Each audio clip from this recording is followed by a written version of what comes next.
Hello, you lovely wrestling fans. It is Katha from Wrestling-Infos.de here, and with me is Tom Dawkins, who you all know under his Wrestling-Persona Cara Noir. Hello.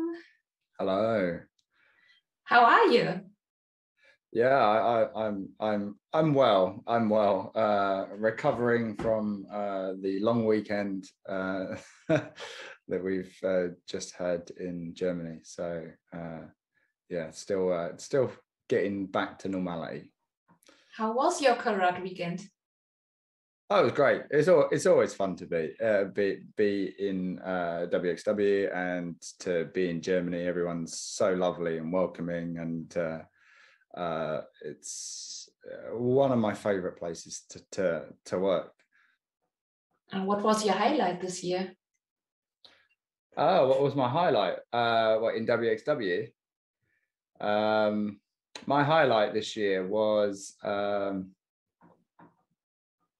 would say my third match that I had with Cash. That was a good opportunity to showcase how I actually started performing as Cara, which was very heavily influenced by more comedy, which I've not actually had an opportunity to showcase. So that was my highlight, getting to show the German audience a different side of what I'm able to do. Did it feel different this year because of the smaller audience? Yes, but also it's just nice to have an audience.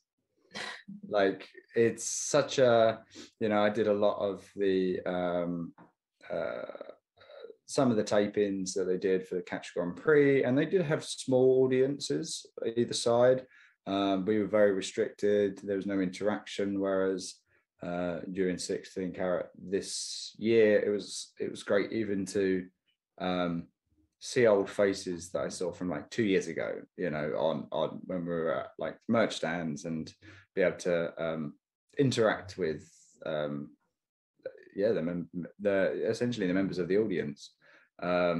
That's kind of always some of the best bits, because everyone's so polite and lovely and just wants to come over and chat to you and be like, oh, I did this then, I saw you here, and yeah, it's really enjoyable.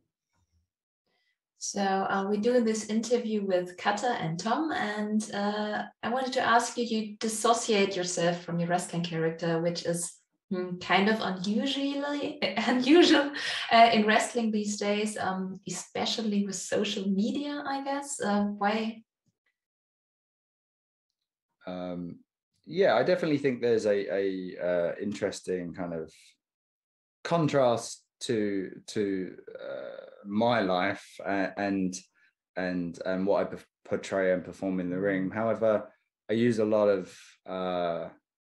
similarities and experiences, of the obvious influences is things like my dance and martial arts, and being able now to combine the two, years of performance in other skills in different areas, on stage, in films, and being able to actually put that into now a wrestling context is one of the best experiences ever. I really do enjoy just having the challenge and being to creating like new pieces every time I have to walk out and wrestle. Yeah. And how did you come up with the character Cara Noir? Over the summer, I kind of did character development course, and part of the character development course that I taught was deconstructing how I came up with the character of Cara Noir. So it was a whole year process from inception of the idea of seeing a cabaret act. I saw a cabaret act, and she did an act with to Swan Lake, the piece of music that I use. And I was sitting in the audience thinking this would be really good as like a entrance music. This would be like awesome entrance music. How does that? It's so dramatic, and it touches me so deep, because like I loved Matthew Bourne, Swan Lake when I was a kid. I've seen it probably about 6 or 7 times, and I was like, wouldn't that be great in a wrestling context? And then from that initial thought, and actually even pitching it to other people, saying you should use this music, you should do something with this, like offering it out to other people, not thinking that that was my journey. But over the space of a year of sitting down and developing it with my partner, and kind of pitching ideas to her, and her telling me it was rubbish, and then deconstructing it even further. She's not over, she's very critical, but in a good way, because she's trained in like fine art. So every time I would pitch it to her, she would tear it apart, but in a good way. And it got to a point where I felt that she was like, yeah, that could work. And we finally, and then it just took an effort of trying to get people to use the character. And it was 10 steps back to start with, because no one knew what it was, and why would they? No one understood it. And the original inception was to upset the audience, to put a middle class to upper class kind of ballet idea into a working class art form. And I thought it would upset the audience, like I was stealing their time. And that was what I aimed for originally. And it has kind of backfired from the original idea, because everyone just, when I first did it, they laughed and they thought that it was too long, get on with it. And then as everything builds up and then it's the big reveal, they just all would naturally erupt and then go, oh yeah, he's the villain, what are we doing? And then feel bad that they cheered for that moment. But more and more as it went on, it kind of, regardless of how much of a villain I portrayed, like people really connected with it. And it's, yeah, it was a revelation for me to be able to kind of like borrow from all of my influences like Lauren Hardy and Charlie Chaplin and Buster Keaton and Matthew Bourne and Michael Clark and Lee Bowery, and then merge them into this kind of form of what you see as Cara. He has his life, a life of his own kind of, and he has his own autobiography. I read. Can you tell us about it? Oh, my bio, yeah. So that's an extended version, as I was saying to you earlier, about the original pitch that I would give to my partner. I'd write a paragraph of the background of Cara, and just establishing why I would wrestle. Why would a ballet dancer wrestle? So I had to contextualize why that worked. So the background is essentially an extended version of that original pitch. That's a lot more polished up with some fancier copy. But it's interesting because the stuff that people think is real may not necessarily be real, and the stuff that people think is fake is the stuff that is more likely to be real. So it's an interesting blurring the lines of my actual past with fantasy and reality and character, and and and I find it incredibly playful as well. It's great to write those sort of fantasy pieces about your backstory, because then it's easy for me to understand my intention. Why would I get angry when this happens? Why would I get upset when this happens? Why would I feel sad when this happens? Because I know all the characters' motives. Do you think a strong gimmick or character is limiting? It can be for some people. And I think it's sometimes when you have a really strong character and people connect with it instantly, if you don't back it up with high quality wrestling, I think you can be, oh, they're just a gimmick. And I think that's can be a problem for younger wrestlers starting out if they connect with the audience too early via a character and they don't have the fundamentals to back it up. I think it can slow down their own progression.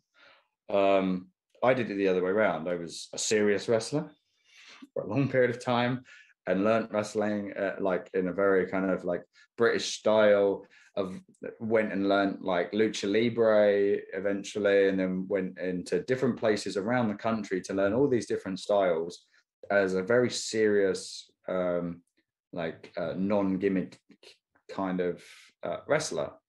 And the switch allowed me to then show everyone that I can also perform, but I've also got all of this wrestling. So I feel that people see it sometimes and be like, yeah, that's cool. Can you actually wrestle? And I'd like to think that I put that across. I think so. Did you have to change your wrestling style a lot for Cara Noir? Oh yeah, I changed everything. I threw everything that I had previously done out the window. Nothing was sacred. Nothing was sacred. When I first started doing Cara, it was very bare bones. I only did like 3 things, and that was what I was going to stick to. Over the years, I've incorporated some of the bits that I'd done previously, but very carefully. The way I move, the style, the moveset, the way I hold myself and walk to the ring is all different. Everything's different about it, and it's kind of and even storytelling. It's the way I would like to tell stories. It's the things that I enjoy. I don't know whether you're familiar with like sitcoms such as Seinfeld, which is so I've really like taken influences from that and being able to perform matches like it's an episode of Seinfeld. So everything is a joke. I've set everything up as a joke. I just play it dead seriously, and all the setup at the beginning doesn't necessarily make sense, but all the payoff is at the end. Whether that's a move or whether it's a story arc or whether that's an emotion, it may not make sense at the beginning, but by the end, it will all pay off, and hopefully you'll feel smarter from actually noticing all the stuff that's happened previously. So you've followed the narrative with me. So I read you were trained by James Davis and Zack Sabre Jr. Who else had an impact on your wrestling style? So that Wikipedia entry or wherever that's from is wrong. But, okay. It's funny because I get this always crops up in interviews. So I'd love to be trained by Zack Sabre Jr. That would have been incredible. But no, me and Zack Sabre Jr. have not really. We've been on shows together, but we've very rarely crossed paths. So that's always quite a funny one. But no, I was originally trained in a very like a very traditional world of sport style. And I worked at one place for 3 years. It wasn't until I kind of, we weren't allowed to climb to the top rope. We did rounds, but it did give me the opportunity to wrestle lots of old world of sporters, which was great. People that had been, and that's where I learned. And I learned a lot to be able to work on the fly in that kind of rounds format. So it wasn't until I left that one school or one company that I kind of then went and trained everywhere. So I'd probably like to like play places like Lucha Britannia, and London School of Lucha Libre. It's the same thing. Would get a massive credit because I went and trained there for multiple years, and they inspired me to develop the character that I am now, because their influences from crazier style wrestling, blending cabaret and wrestling, and showing me that wrestling is more of an art form than just sometimes what is presented in bigger companies. I went and trained with the Knights up in Norwich, and you can see a lot of influences from them in how I work, and then there's so many people that maybe not have trained me specifically, but have made a massive helping hand to my journey along the way.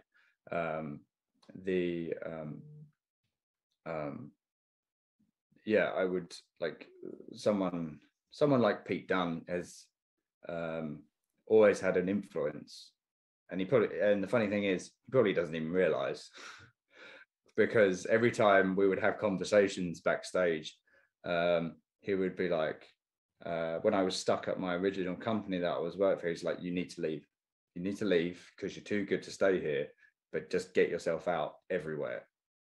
So I did, and then I wrestled him again when I was still doing my previous character, and he said, I was doing Cara and the previous character, and I wrestled him as myself, and he said, what's this Cara stuff that you're doing?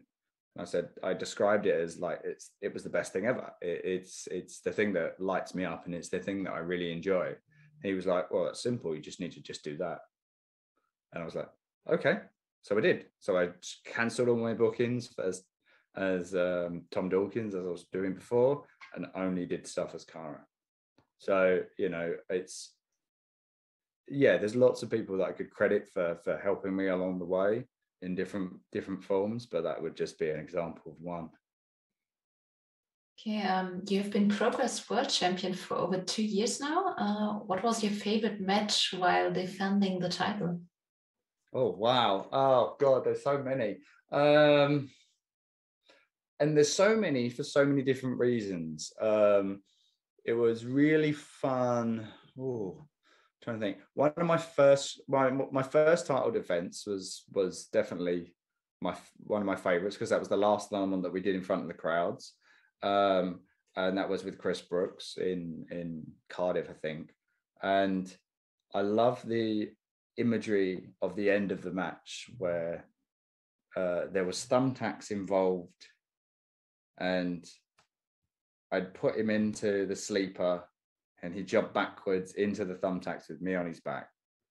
And then he sat up, and then I sat up and choked him out whilst laying in thumbtacks. And I like the image of Cara. What lengths would Cara go to hurt himself to defend the title? And I think that established the run from that point on. But yeah, during the tape-ins, which some people would have definitely seen. I don't think everyone watched, the usual Progress crowd would have watched everything. But one of my favorite ones is the stuff that I did with Chris Ridgway. The series of matches that I've had with Chris Ridgway. We did 2 during the tape-ins. One was an Iron Man match, which was one of my favorites because I love technical wrestling. I don't get to do it very often because it doesn't fit within the style, but it's one of my things that kind of lights me up about wrestling. And being able to do that with Chris and tell a long story to then have the payoff on the first show back for me and Chris to wrestle in front of a live audience. That was thrilling. And then even what I've done recently with Wrestling Swerve, we've got Gresham coming up in 2 days now. There's so many cool things coming. I'm sure I've forgotten people. I did a crazy match with Lycos that was really enjoyable, and I got to wrestle some friends during the tape-ins that maybe wouldn't have got an opportunity if we were in front of live crowds, which was great. Oh yeah, I'm really looking forward to your match against Jonathan Gresham. What can we expect?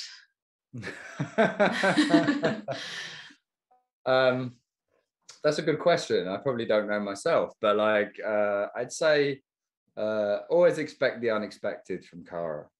Always expect the unexpected, because I think as wrestling fans, we like to see what we've seen before, but we like to see it with a new twist. And and with Jonathan Gresham, he's incredible. It was so good and enjoyable to watch him during the last 16 carat tournament. And yeah, it was so well deserved, and everything he did was just incredible. So it's just a privilege to be able to grace the ring with someone that I would deem better. It's such a privilege. And who would be a worthy successor to your title? That is a good question. That is a good question. Oh, that's a tough one, isn't it? Do you know what? I would be honest, like anyone that has the opportunity to step in the ring with me could be a worthy successor. There's a reason why they're there, and there's a reason why they stand across the ring with me, and they've reached a point where they can showcase themselves in a main event, and I'd like to think that everyone that I've wrestled, they've always been that possibility. Okay. Most European wrestling fans know your match against Peck, I'm sure. What is the most important match in your career? Probably that one, because it's the thing that changed everything. It was kind of this oddity in the British indie scene. People didn't know what it was or know how to use it. And all credit to Riptide Wrestling at the time. They were using me in a particular way, and I just said, oh, this is not right for me. I don't want to do it anymore. I'm just going to go wrestle elsewhere.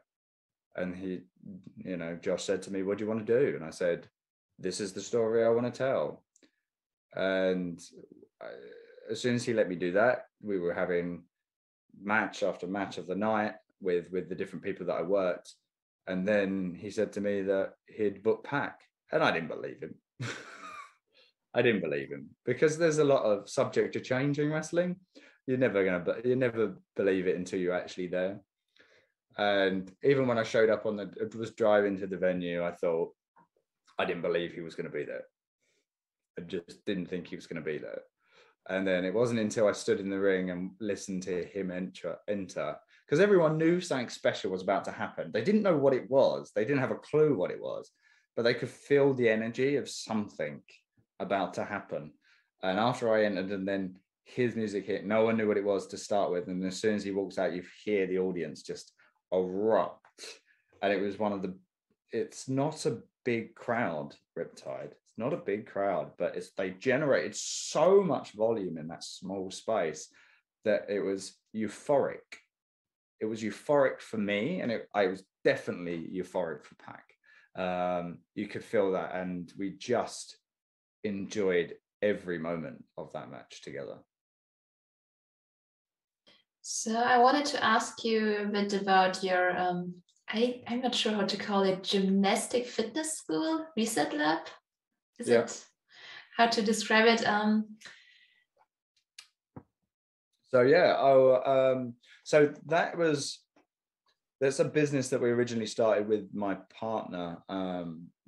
That was about just before Luna was born, so it must be 3 years ago.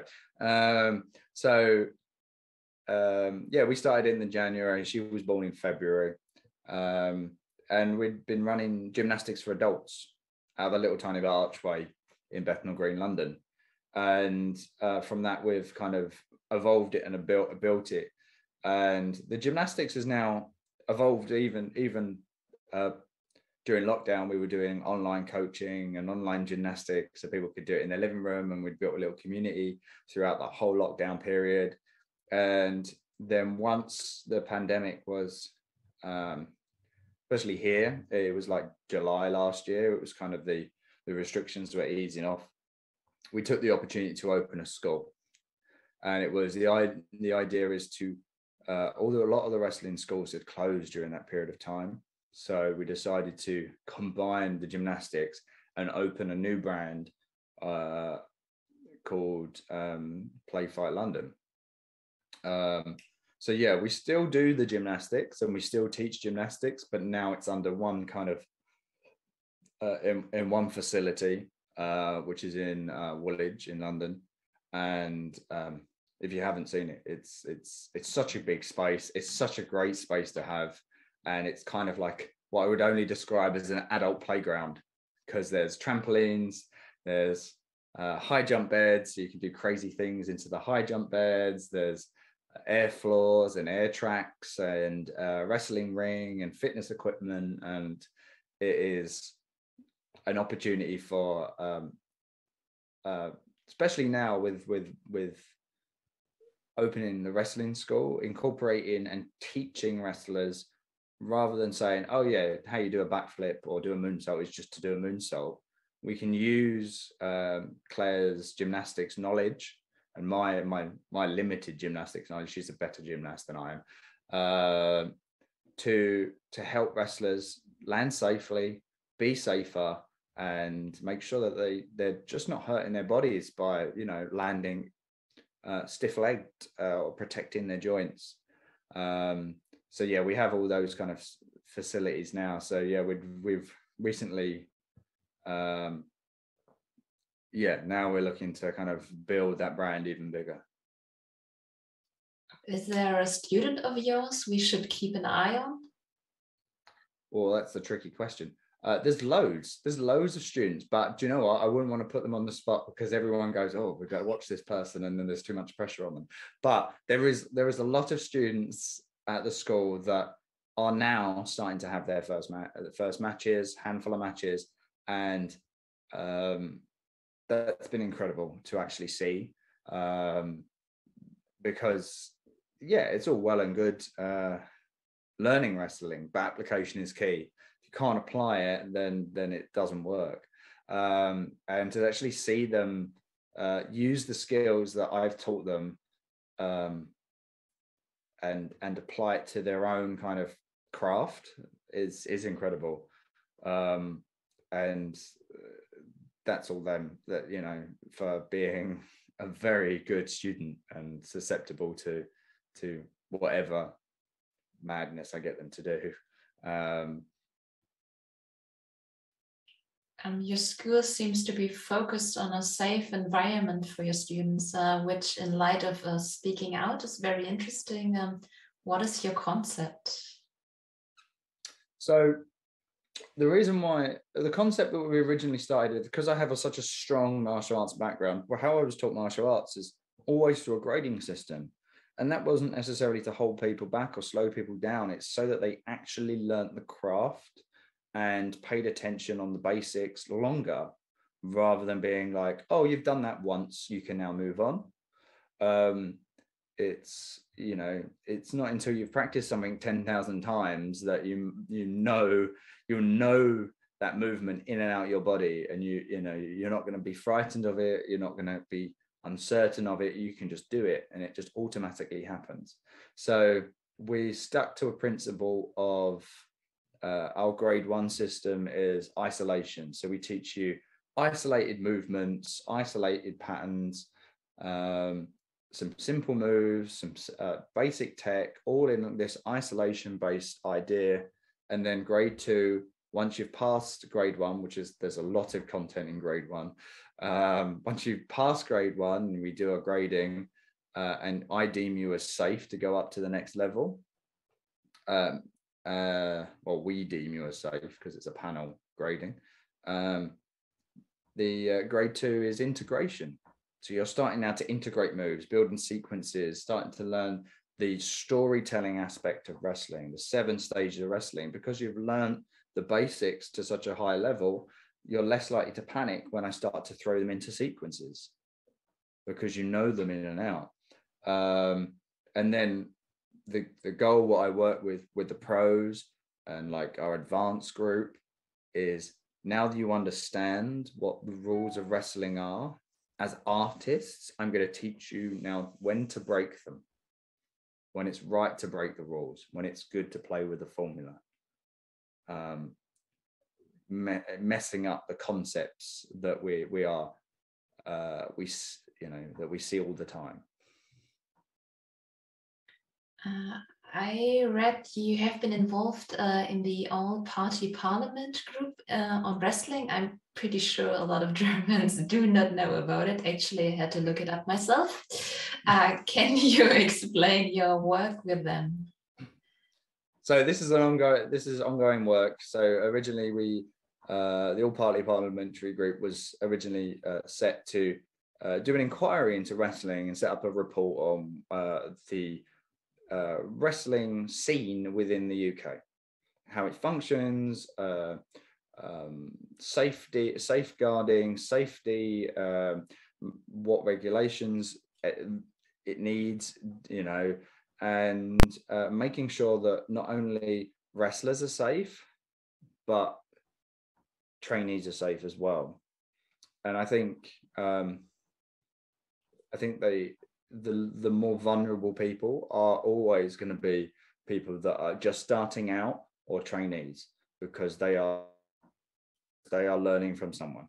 And that was one of the aims of the school, is to actually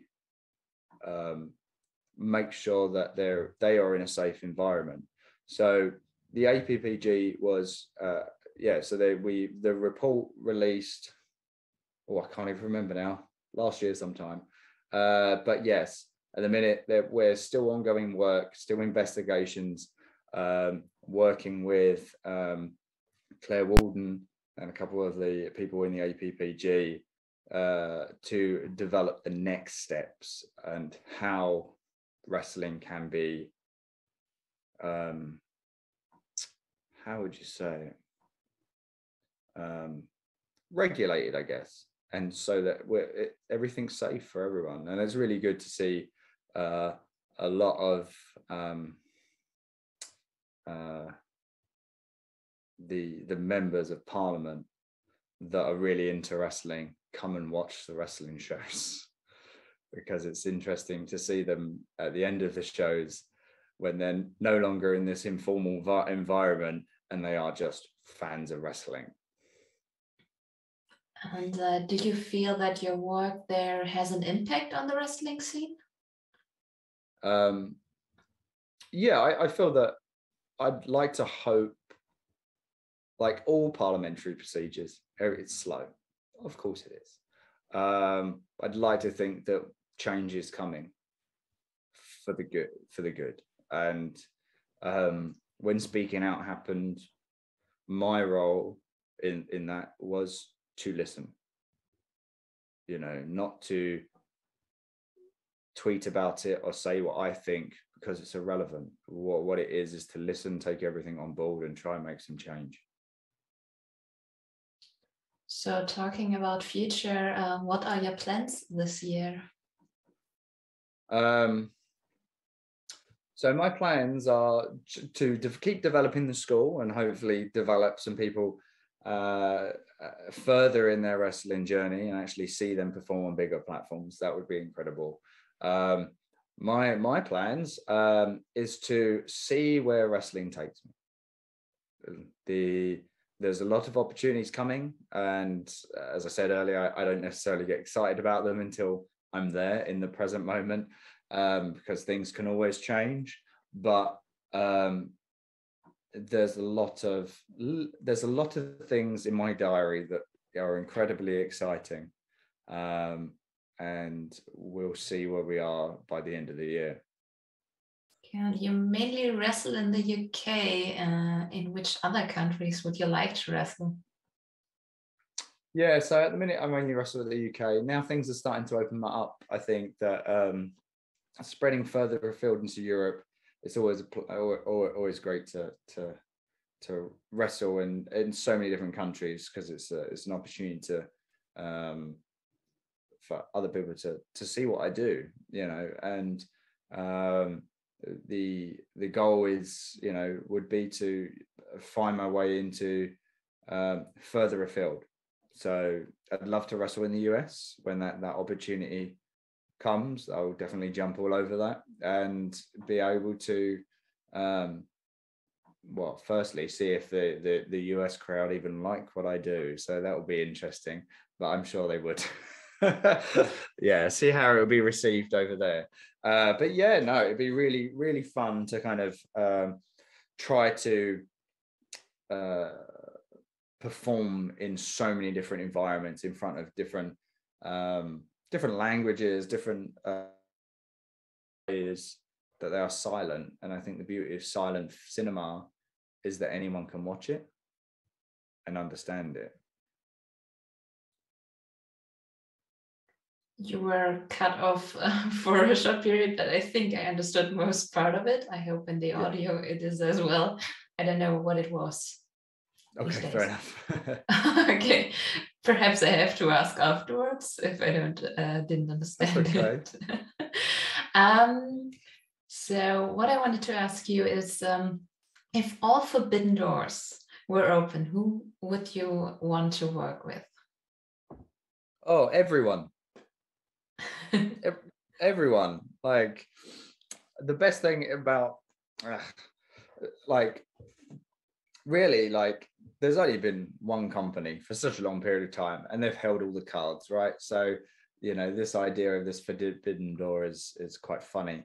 But I think that wrestling and the way it used to be done, everyone would interchange wrestlers, and they would come and build up other promotions and then go back to their main promotion. That was the standard. And I think it's just really good to see that come full circle. I think now being this opportunity from going to wrestling just the last 3 matches, from Swerve, which, where he is now, Gresham, I have no idea where he'll be soon, but and then you've got so that's like AEW, Ring of Honor, and then you've got Ilya, who's WWE UK. So I think the more for me, it feels I feel blessed to be able to wrestle with all of these different people. So yes, do you know what, it would be even ridiculous like before to name names, but yeah, I think now that this idea of this forbidden door and actually people are working together, I think it just makes wrestling better for everyone. Yeah, for sure. Okay, I have one last question, and it's a bit of a random question. If you could travel in time to a wrestling event, which one would you like to see live? I would say now, as a mature wrestler, like when I was a kid, it might have been a different question, but I've been a different answer. But now I think I would have loved to been in the audience for somewhere like WrestleMania 10, because then I would have been able to sit like Bret Hart now is a massive influence, and you could probably watch some of my work and you can see I've stolen stuff from Bret Hart because he's a genius. And being able to kind of watch that journey within one show would have been incredible, I think, to see, especially as a younger fan. That would be the one that I would think of. Okay, cool. Thank you so much for taking the time to answer my questions. It's been really fun talking to you, and to everybody listening or watching, be sure to check out our other interviews and podcasts. So see you next time. Ciao. Bye.